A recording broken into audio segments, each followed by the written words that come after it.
Good afternoon, ladies and gentlemen. Welcome back to the channel. I hope that you guys are having a fantastic one out there. I don't know what it is. As soon as I press record, I hear this ringing in my ears, and I don't know what that is. I still hear it. It's okay. It's inside of me. Okay. Today, we're going to listen to the band Volcano Choir. We're listening to this track, Byegone. This is off of their second studio album, Repave, which was released in 2013. We're listening to this because it was suggested and sponsored by Craig. So, Craig, thank you so much for the support. Thank you so much for the recommendation as well. Truly appreciate that. I've never heard of the band Volcano Choir. I will say that their name is really cool. I don't know. It's just something very visual about, obviously the volcano and the magma inside and the mountain of sorts and everything. And then like a choir there. I think that that's a really cool name for as simple as it may be. But it's one of those ideas that I think, looking back, you're like, oh, that's a cool name. I didn't think of it. They did. Let's go ahead and listen to the track. We'll discuss it a little bit after. Here we go.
Day that bygone, laying near the lights of the nights of the northern lodges.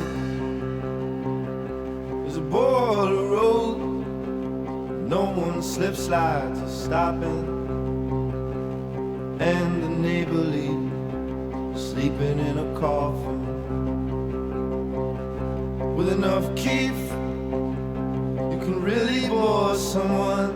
It's a unique Took a rat trap out to the aching. We were drinking all the ways to down.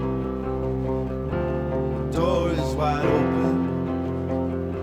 You know what we're saying about us now. He's a legend. I'm a legend. And we both go tripping through the door. You know that we are northern now. Heard you promise me at the north end of monogamy. I like that line. Cut there from filling me lead. Somewhere I heard you scream. For others' hearts and the limes to life. Hold the keys to a Cupid flight. You won't ever ride. It's time to up and die. Like how that builds right back into that opening.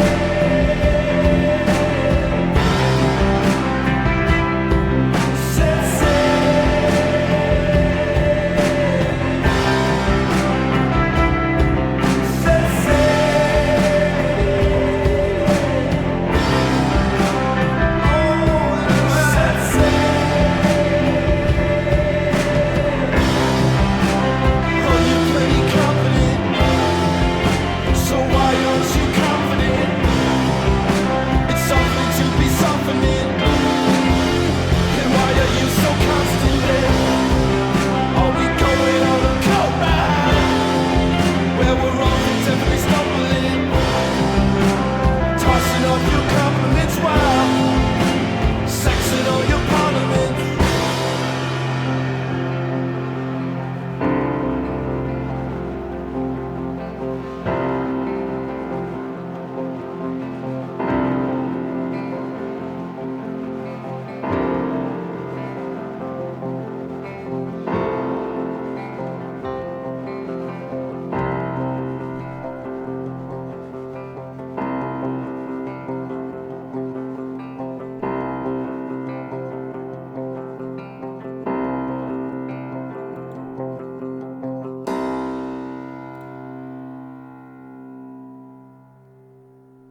You know, I felt like this song could have been a lot longer.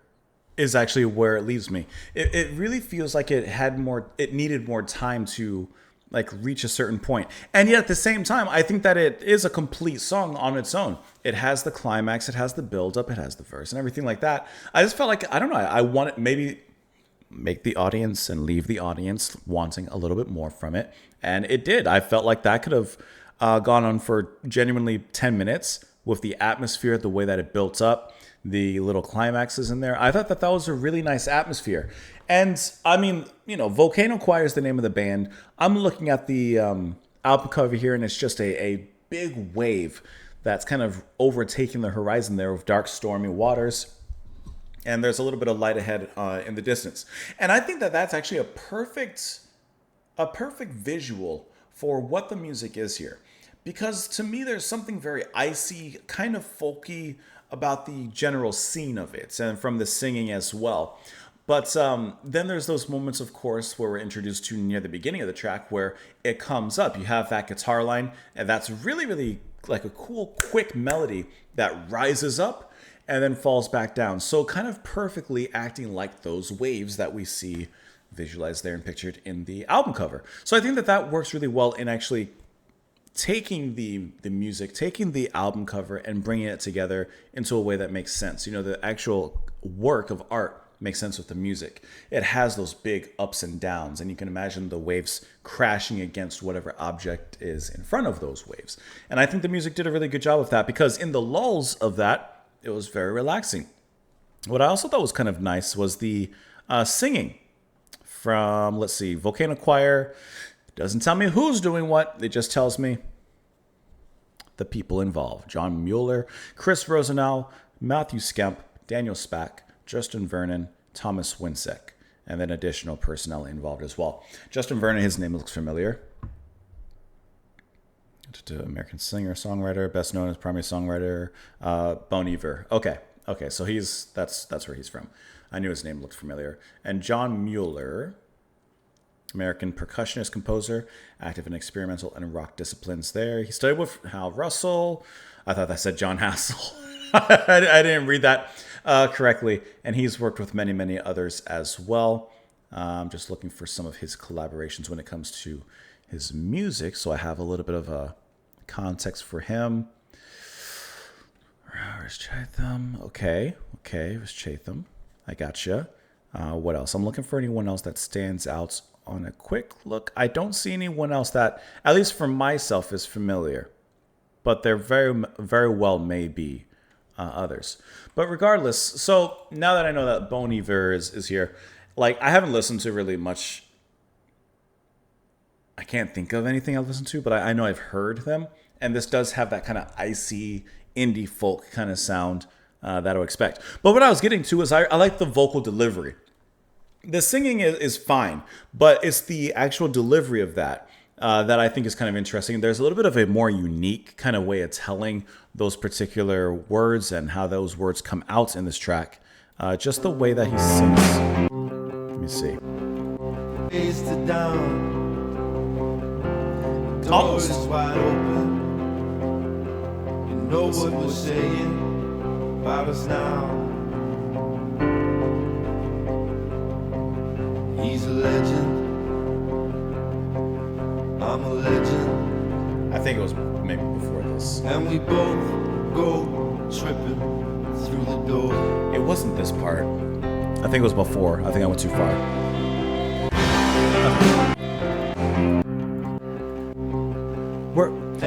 All right, well, so I don't keep on skipping around, taking too much time.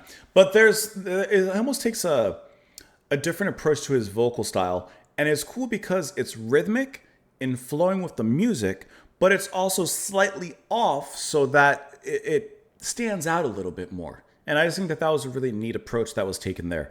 And I like the stark, dry production on the drums and how big those are. You know, for lack of a better word, this is going to sound weird, but not a lot of moisture on the production when it comes in here. Not a lot of humidity when it comes to that. It's very opposite of that, just dry, slightly arid, and yet chilled. You know, kind of like an Arctic wasteland is how I feel about it, where that chill just kind of gets right through to the bones. But I think that was a nice track. This specific sound is not one that I listen to a lot. If I'm just being honest, this specific kind of like indie sound. But I think that this was a nice listen. And I like the way that, like I said, the kind of waves crash against the walls and parts of the music when it comes up. And of course, eventually as it really gets into its final climax there. Let's look at these lyrics. Day dead, bygone, lay near the lights of the knights of the northern lodges. There's a border road, no one slips, slides, or is stopping, and the neighborly sleeping in a coffin. I like the imagery here. There's a border road. No one slips, slides, or is stopping. No one's sliding. No one's stopping. And the neighborly sleeping in a coffin, like there's really no one around except for the dead, is how I view that. It's really an isolated place. With enough keef, you could really bore someone. Took a rat trap out to the Inn. Aching. We were drinking all the ways to down, doors wide open. You know what we're saying about us now. He's a legend, I'm a legend, and we both go tripping through the door. Well, you know that we are northern now. I heard you promise at the north end of monogamy. The north end of monogamy. Where would that be? The north end of monogamy. Cut there from a filament lead. Somewhere I heard you scream for others' hearts. And in the limiest of lights, hold the keys to a Cuban flight that you won't ever ride. It's time to up and die. Set sail. Like booking tickets for this flight to go somewhere definitely more populated, warmer climate, etc. But that ride will never be ridden. Hun, you plenty competent, so why aren't you confident?